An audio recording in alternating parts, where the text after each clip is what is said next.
Have you ever wondered why some people seem to navigate life effortlessly, while others feel trapped, searching for a way out? It's not luck.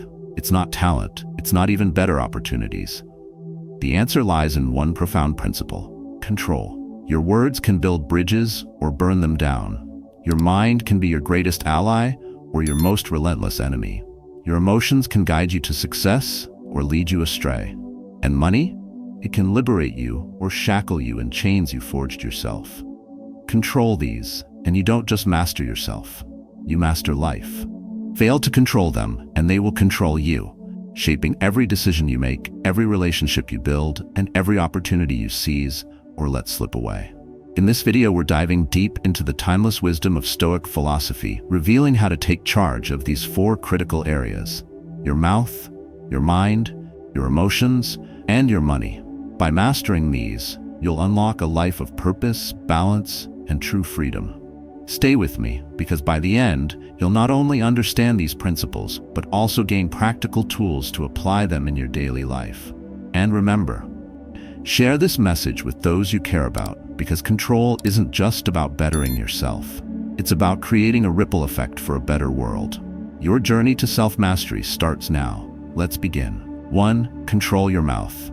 Your words, once spoken, are like arrows. They can hit the target, build bridges, or tear down walls, but they can never be taken back.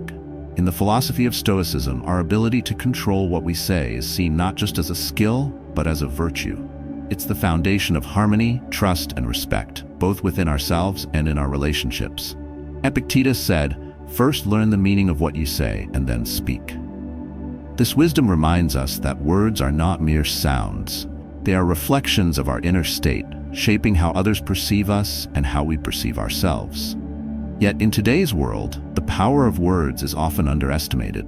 Think about it. The words you choose don't just describe your reality, they create it. Constantly saying, "I can't," "it's too hard," or "I'm unlucky," builds a narrative of limitation. Over time, this narrative embeds itself into your mindset, becoming a self-fulfilling prophecy. Conversely, when you choose words of possibility, "I will try," "I am learning," "I am enough," you plant seeds of growth and confidence. This is the essence of self-control in speech, directing your words to align with the life you wish to build. In the age of social media, controlling your mouth extends beyond spoken words to what you post or comment online. A careless tweet or a hasty reply can have far-reaching consequences, affecting your reputation, relationships, or even career. Consider this. How often do you post something out of frustration, only to regret it later? How many bridges are burned online because someone didn't pause to think? The digital world amplifies our words, making control over them even more crucial. Let's take an example. Imagine a professional who, in a moment of anger, lashes out at a colleague in a meeting. Their words, sharp and cutting, leave a lasting wound. Over time, this momentary lack of control damages trust and the collaborative spirit of the team. Now, picture the same situation approached with composure. Instead of lashing out, they pause, reflect, and respond with clarity and respect. The outcome is entirely different, one that fosters mutual understanding and growth. This choice, to pause and reflect before speaking, is where self-control over the mouth begins. The Stoics often emphasized the value of pausing before speaking. Seneca advised, "The greatest remedy for anger is delay." This simple act of restraint can mean the difference between building and breaking, between fostering connection and creating division. The next time you feel the impulse to speak in anger or frustration, try this.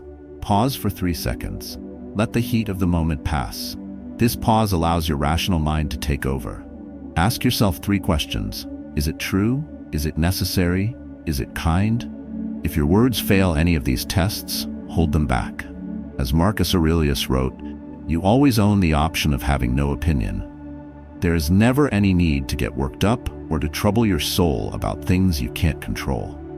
But controlling your mouth isn't just about what you say to others. It's also about how you speak to yourself. Negative self-talk is a silent yet destructive force. When you repeatedly tell yourself, "I'm not good enough," your mind believes it. Over time, these internal words erode your confidence and limit your potential. Instead, practice affirming your strength. Replace negativity with intentional words of self-empowerment. "I am capable. I am learning and growing." This is difficult, but I can handle it. These affirmations may seem small, but over time, they transform your inner narrative, cultivating resilience and self-belief. Every word you speak sets off a ripple. In a family, a workplace, or a community, your words can either inspire or deflate. Imagine the leader who uplifts their team with words of encouragement during a challenging project. Their belief in their team fuels motivation and collective success. Contrast this with a leader who constantly criticizes and blames. The ripple effect here is one of fear, distrust, and disengagement. This is the power of words in action. Small ripples that shape entire ecosystems. Journal your words. At the end of each day, reflect on moments where your words made an impact, positive or negative. Identify patterns and areas for improvement. Before sending an emotional email or posting online, wait 24 hours. Often what felt urgent at the moment will seem trivial later. Practice active listening. Before speaking, fully listen to others. Often what people need most is not advice, but understanding. Imagine your words as seeds. Every word you speak plants something, either weeds of doubt and negativity or flowers of encouragement and faith. Over time, the garden you tend becomes the life you live. If you consistently plant seeds of growth, you create an environment where success can flourish. But if you allow negativity and carelessness to dominate, the weeds will take over. You reap what you sow. Your mouth is not just a tool for communication. It is a powerful force for creation. By controlling your words, you shape not only your reality, but the realities of those around you. As Marcus Aurelius reminds us, waste no more time arguing what a good man should be. Be one. Speak words that build, words that inspire, and words that reflect the strength of your character. Master your mouth, and you take the first step toward mastering your life. To control your mind. Your mind is where every battle begins, the silent arena where victories are won or defeats are decided. Marcus Aurelius wrote, "You have power over your mind, not outside events. Realize this, and you will find strength." This timeless truth from Stoic philosophy reminds us that while we cannot control the chaos around us, we can master the thoughts within. Imagine waking up in the morning already feeling defeated. Perhaps a sleepless night has left you tired, or the memory of yesterday's failures lingers. This internal dialogue sets the tone for the day ahead, and soon every task feels heavier, every setback more overwhelming. But what if, instead of dwelling on defeat, you chose to redirect your thoughts? This is the heart of controlling your mind, realizing that what you focus on expands. Feed your mind with fear, doubt, and negativity, and these will consume your actions and your reality. But choose to cultivate thoughts of possibility, gratitude, and resilience, and you'll begin to see opportunities where others see obstacles. In our modern, fast-paced world, the mind is under constant attack. News cycles bombard us with fear. Social media fuels comparison and insecurity. The expectations of society demand more than ever before. Yet, the Stoics believed that no external force could truly control you unless you allowed it. They saw the mind as a fortress, capable of withstanding the greatest of storms if fortified with discipline and wisdom. Visualization is one of the most powerful tools for reclaiming control over your mind. Close your eyes and picture yourself thriving, overcoming the challenges that feel insurmountable today. Seneca advised, "We suffer more in imagination than in reality." By training your mind to focus on success rather than failure, you pave the way for it to become a reality. Visualization isn't daydreaming, it's mental preparation, a rehearsal for the greatness you're capable of achieving. But controlling your mind isn't about pretending difficulties don't exist. Fear and doubt are real, they're part of the human experience. The Stoics didn't teach denial, but resilience. When fear arises, acknowledge it. Let it pass through you like a wave, but do not let it take root. Epictetus reminded us, it's not what happens to you, but how you react to it that matters. Your reaction is a choice, your choice. Consider the story of a woman preparing for a marathon. Each morning, her alarm rings at 5 a.m. The warmth of her bed tempts her to stay. Thoughts creep in, it's too cold, I'm too tired, I can skip today. But she pushes through, replacing hesitation with determination. Day after day, she trains. On race day, she doesn't just cross the finish line, she conquers the doubt that once held her back. This is the power of the mind when disciplined. Guarding your mind is just as important as feeding it with the right thoughts. Think of your mind as a garden. If you allow weeds of negativity, gossip, pessimistic news, or toxic relationships to take root, they will choke out the flowers of growth and positivity. Limit your exposure to negativity and instead, surround yourself with people and experiences that challenge and inspire you. Fill your mind with books, podcasts, or conversations that align with your values and your vision for life. Journaling is another essential practice for mental clarity. Each morning or evening, take time to reflect on your thoughts. Write down your fears, your goals, your gratitude.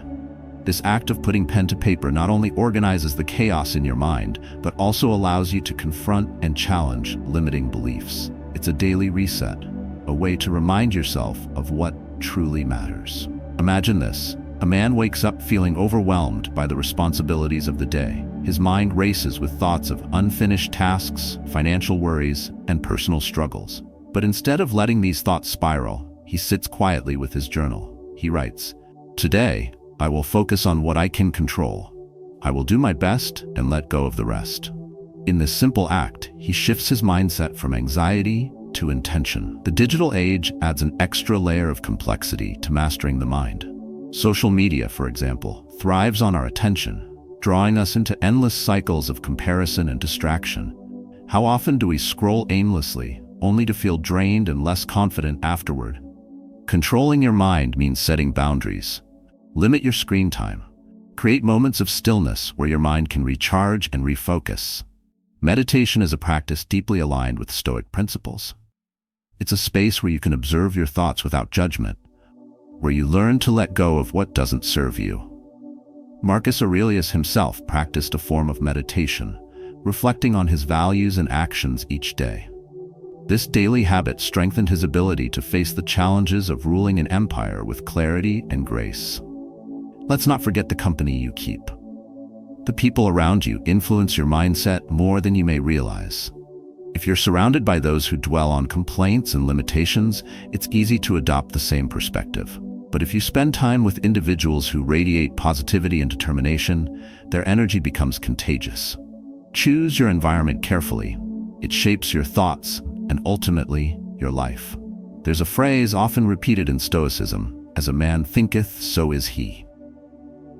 This isn't just a philosophical ideal, it's a practical reality. Your thoughts dictate your actions, your habits, and the direction of your life. When you take control of your mind, you take control of your destiny. In the end, controlling your mind isn't a one-time achievement, it's a daily practice. It's in the moments when doubt creeps in, and you choose faith. When fear whispers, and you choose courage. When the noise of the world tries to drown you, and you choose stillness. It's a commitment to yourself, a promise to rise above the chaos and create a life of intention and meaning. Master your mind, and you'll not only conquer the internal battlefield, but also find peace amidst the external storms. This is the Stoic way, a path of wisdom, discipline, and unshakable strength. 3. Control your emotions. Emotions are powerful forces, capable of elevating or derailing our lives. Marcus Aurelius once observed, "You have power over your mind, not outside events. Realize this, and you will find strength." This insight extends to our emotions, teaching us that while we cannot stop feelings from arising, we can decide how we respond to them. Consider the story of a sailor caught in a sudden storm. The waves crash against the boat, the winds howl, and panic tempts him to abandon control. Yet instead of succumbing to fear, he grips the wheel firmly, guiding the vessel through the chaos. His steady hands make all the difference. In life, our emotions are those waves. They rise, they fall, and they test our resolve. The question is whether we steer through them or let them drown us. The Stoics taught that emotions are not inherently good or bad. They are natural responses to our perceptions of the world.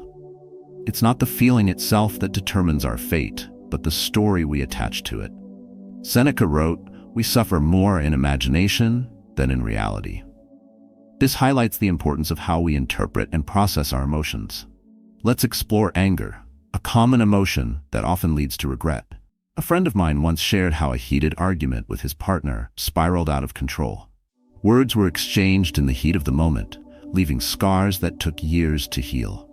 Reflecting on that day, he realized that a momentary pause, a decision to breathe instead of react, could have prevented so much pain. This is where the Stoic practice of emotional pausing becomes invaluable. When a strong emotion arises, take a step back. Breathe deeply and allow the initial intensity to pass. Count to 10 if needed, and remind yourself that you are not your feelings. They are transient visitors, not permanent residents.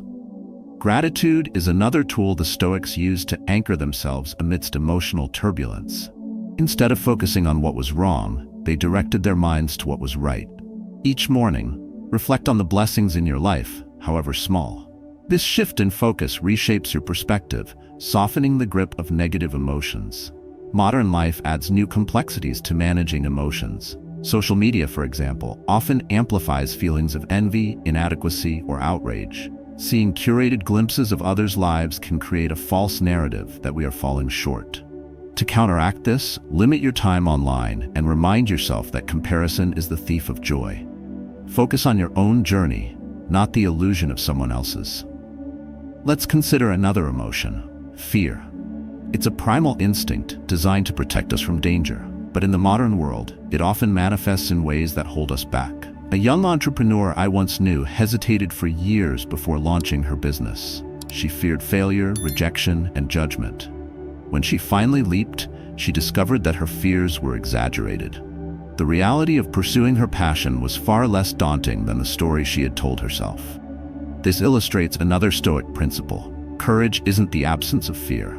It's moving forward despite it. Epictetus said, "It's not things that upset us, but our judgments about them."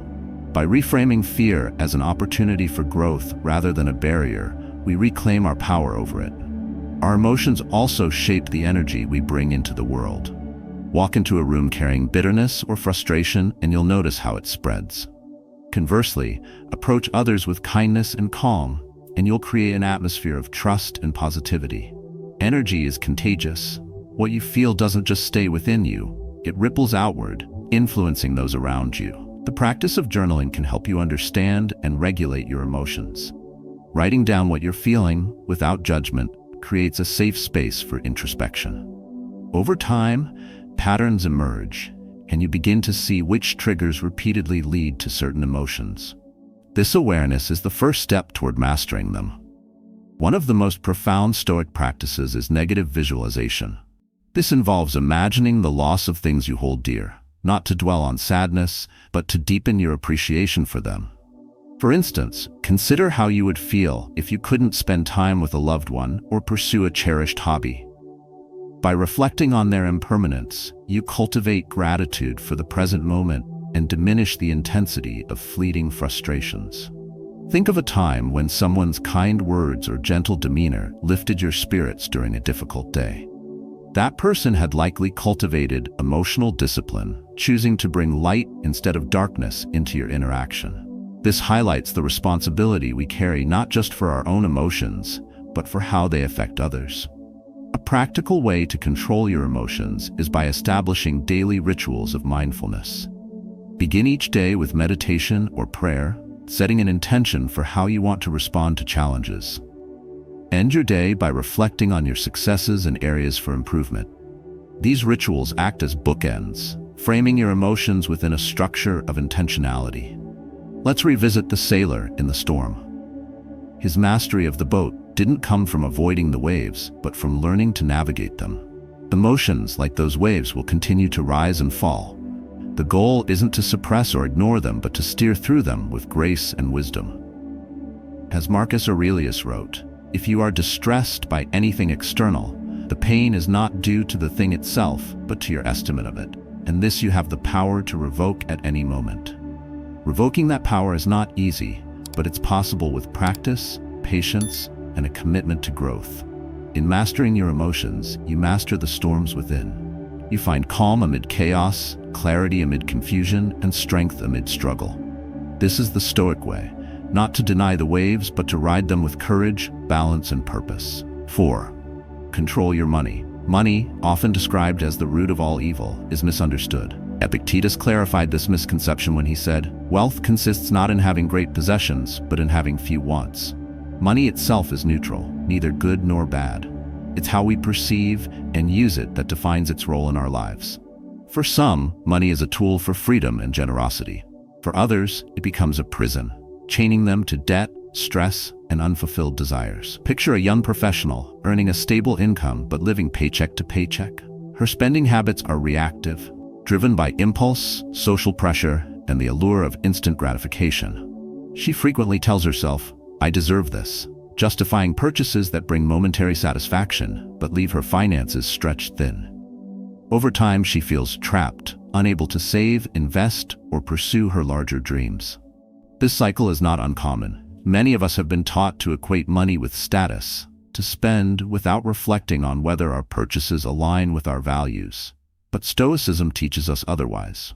Marcus Aurelius wrote, "The happiness of your life depends upon the quality of your thoughts." This applies to money too. By shifting our mindset, we can transform our financial habits and regain control. A crucial first step in mastering your money is understanding where it goes. Most people don't track their spending, allowing money to slip through their fingers unnoticed. Start with a simple exercise. For 1 month, write down every expense, no matter how small. This practice illuminates patterns, revealing areas where spending doesn't align with your priorities. Budgeting is another essential tool for financial control. Think of a budget not as a restriction, but as a roadmap, guiding you toward financial freedom. Divide your income into categories: essentials, savings, investments, and discretionary spending. The Stoics emphasize discipline, and budgeting is a modern expression of that virtue. When you plan your spending, you regain the power to direct your financial future. Let's consider a different scenario. A father in his 40s begins to feel the weight of financial responsibility. He dreams of sending his children to college, retiring without worry, and leaving a legacy. Yet, he's burdened by debt and a lack of savings. Instead of giving in to despair, he decides to adopt a Stoic mindset, focusing on what he can control. He creates a plan, paying off debts systematically, cutting unnecessary expenses, and building an emergency fund. Slowly but surely, his financial situation improves, and with it, his sense of purpose and security. Saving isn't just about preparing for emergencies, it's about building a foundation for the future. The Stoics believed in acting with foresight, anticipating challenges before they arise. Seneca advised, "It is not the man who has too little, but the man who craves more, that is poor."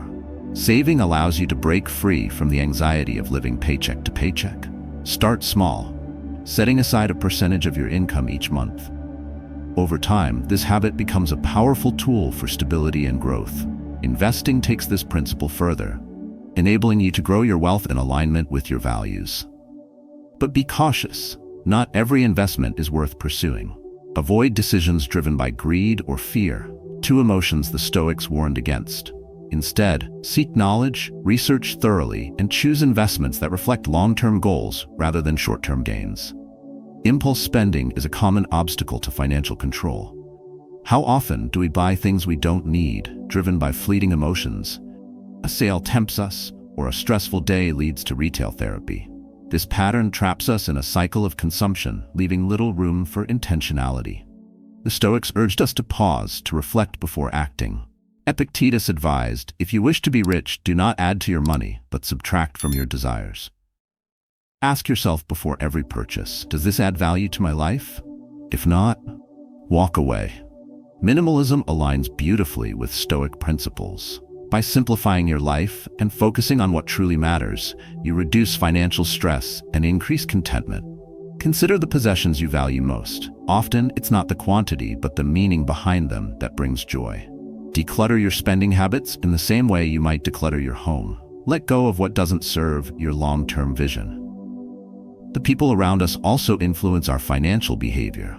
Spend time with those who value frugality, responsibility, and generosity, and their habits will inspire you.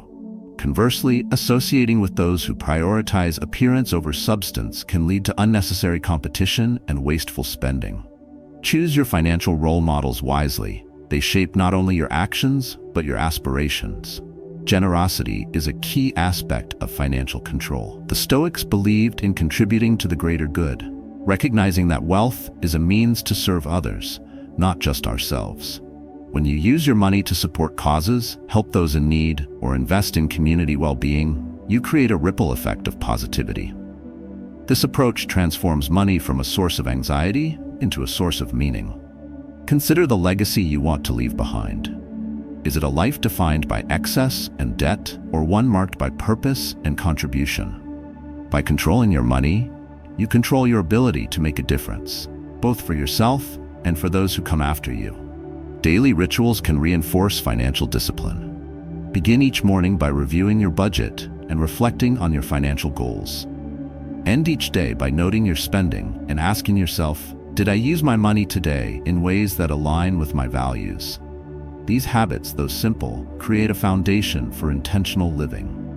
Marcus Aurelius once wrote, "A man's worth is no greater than the worth of his ambitions." In the context of money, this means aligning your financial habits with what you truly value. If your ambition is freedom, save and invest wisely. If it's an impact, use your wealth to uplift others. Whatever your vision, let your money work for you, not against you. Mastering your money doesn't happen overnight. It's a journey of small steps, tracking expenses, setting goals, practicing restraint, and embracing generosity. But as you take these steps, you'll notice a shift. Money will no longer control you. Instead, it will become a tool for creating the life you want. This is the Stoic way: to live intentionally, to use resources wisely, and to find freedom in discipline. Control your money, and you'll discover that true wealth isn't measured by what you have, but by how you live. Life is not about controlling everything around you. It's about mastering yourself. Through the timeless wisdom of Stoicism, we've explored 4 pillars of self-control: your mouth, your mind, your emotions, and your money. Each is a vital part of the foundation for a life of purpose, resilience, and peace. Master these, and you'll find that the world feels less chaotic, less burdensome, and more aligned with your values. When you control your words, you create connections instead of division, fostering trust and understanding. By mastering your thoughts, you shape a reality rooted in growth and possibility, rather than fear and doubt. Managing your emotions transforms moments of turbulence into opportunities for grace and wisdom. And when you take charge of your finances, you unlock not just freedom, but the ability to create impact and leave a legacy. But mastery is only half the story. True fulfillment comes when you share that mastery with the world. Start small. Choose kindness in your words, patience in your reactions, and generosity in your actions. These small ripples, when combined, create waves of change that extend far beyond yourself. As you reflect on these lessons, share your journey. What has challenged you? What have you learned? Let others find strength in your story. By sharing, you not only inspire others, but also cultivate gratitude for the progress you've made. Every small action matters. Begin today. The world is watching, and it's ready to embrace the love and light you bring.